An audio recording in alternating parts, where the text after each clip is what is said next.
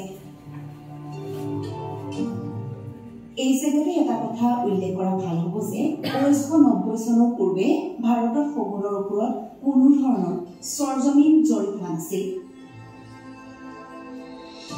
কোন প্ৰথমবাৰৰ বাবে বিজ্ঞানসন্মতভাৱে 1992 চনত আৰু দ্বিতীয়বাৰৰ বাবে 2023 চনত দেশজুৰি জৰীপ কৰা হয়।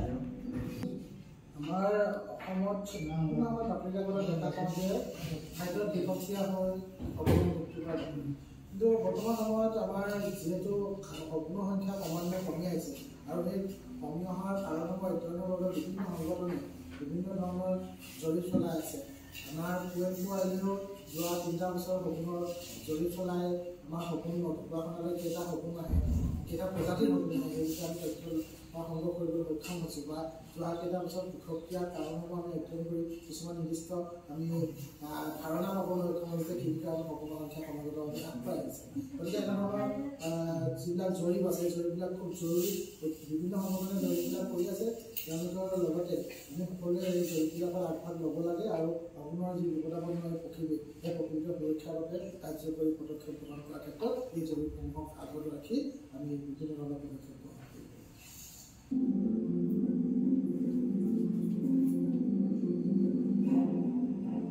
চিৰসেউজ বনাঞ্চলৰ পৰা শগুন দুৰ্বাৰ প্ৰতি যেনেদৰে নিষেধ হ'ব ধৰিছে তাৰ সংকটকালৰ প্ৰতি গুৰুত্ব দি ইতিমধ্যে IUCN অৰ্থাৎ ইণ্টাৰনেশ্যনেল ইউনিয়ন কনজাৰভেশ্যন নেচাৰে ৰঙা তালিকা অৰ্থাৎ IUCN ৰেড লিষ্টত স্থান দিছে।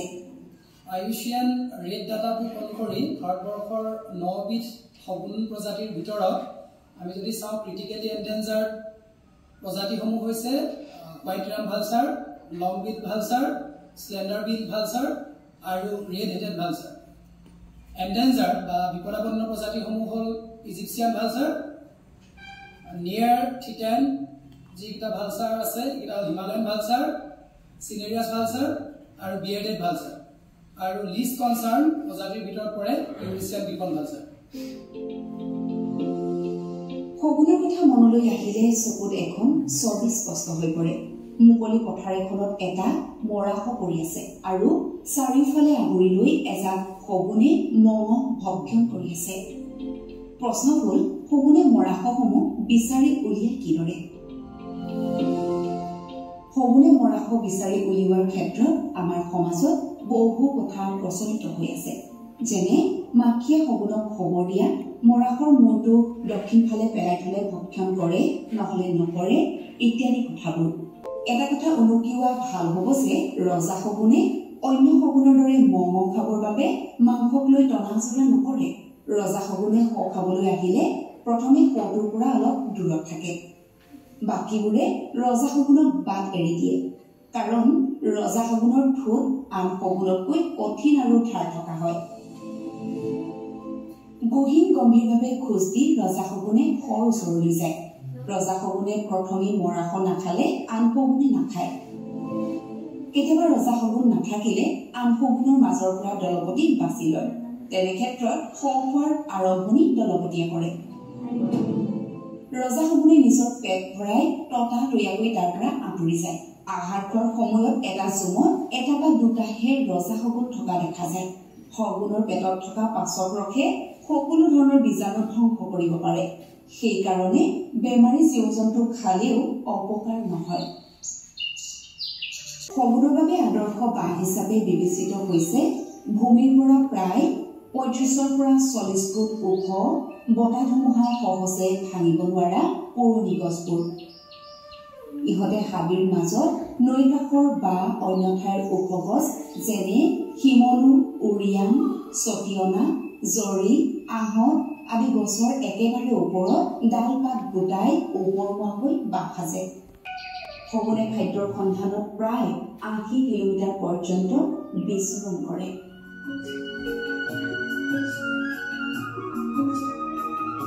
শগুনে মানৱ সমাজ আৰু প্ৰকৃতিৰ প্ৰতি যি অৱদান আগবঢ়াই আহিছে তাৰ তুলনা নাই। উদাহৰণস্বৰূপে শগুনে গেলা পচা মাংস খাই পৰিৱেশটো নিকা কৰাৰ উপৰিও তাত থকা বীজাণু বেক্টেৰিয়া আদিৰ পৰা হ'ব পৰা বিভিন্ন সংক্ৰমক ৰোগ যেনে জলাতংক চবকা আদিৰ ৰোগ সংক্ৰমণত প্ৰতিহত কৰে কিন্তু বৰ্তমান সময়ত শগুনৰ সংখ্যা চকুত লগাকৈ কমি আহিছে ইয়াৰ কাৰণসমূহ পঢ়িয়াই চালে বহু কাৰণ চকুত পৰে এবাৰত এটা কণী পাৰে বিভিন্ন কাৰণত যদি কণীটো নষ্ট হয় তেন্তে যথেষ্ট ক্ষতি হয় ইয়াৰ উপৰিও পোৱালি অৱস্থাত বতাহ ধুমুহা বা অন্য দুৰ্ঘটনাত পতিত হৈ বা বাহৰ পৰা পৰি শগুনৰ পোৱালি আঘাতপ্ৰাপ্ত হোৱাৰ উপৰিও মৃত্যুমুখত পৰা দেখা যায় শগুনে যৌৱনৰ আৰম্ভণিৰ সন্ধিক্ষণত প্ৰথমে জোৰ বান্ধে কিবা কাৰণত যদি এটা শগুনৰ মৃত্যু হয় তেতিয়া বাকী জীৱন আনটো শগুনে নিঃসংগভাৱে কটায় কাৰণ শগুনে জীৱিত কালত দ্বিতীয়বাৰৰ বাবে জোৰ বান্ধিবলৈ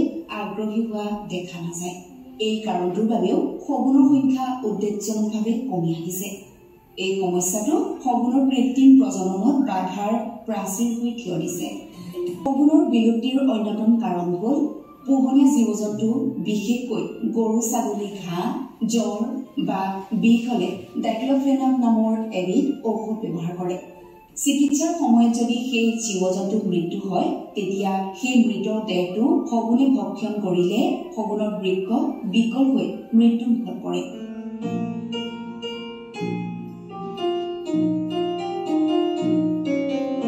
প্ৰসংগক্ৰমে উল্লেখ কৰা ভাল হ'ব যে কেন্দ্ৰীয় চৰকাৰে এই দৰৱৰ বিক্ৰীৰ নিষেধাজ্ঞা জাৰি কৰিছে 2006 চনতে ইয়াৰ বিকল্প হিচাপে মেলক্সিকাম নামৰ দৰৱবিধ ব্যৱহাৰ কৰাৰ নিৰ্দেশ দিছে বহু লোকৰ পোহনীয়া জীৱ-জন্তু কুকুৰে কামুৰি মাৰিলে সেই মৃতদেহটোত বি ঢালি দিয়ে কুকুৰে খাই মৰক বুলি কিন্তু বি দিয়া সেই মৰাশ খাই শগুনৰ মৃত্যু হয় যি ধৰণৰ অনুৰূপ ঘটনা প্ৰায়েই ঘটি থাকে আমাৰ সমাজত এই ক্ষেত্ৰত বি দিয়া ব্যক্তিজনী দায়ী নহয় ইয়াৰ ব্যৱসায় কৰাজনো সম্পূৰ্ণৰূপে দায়ী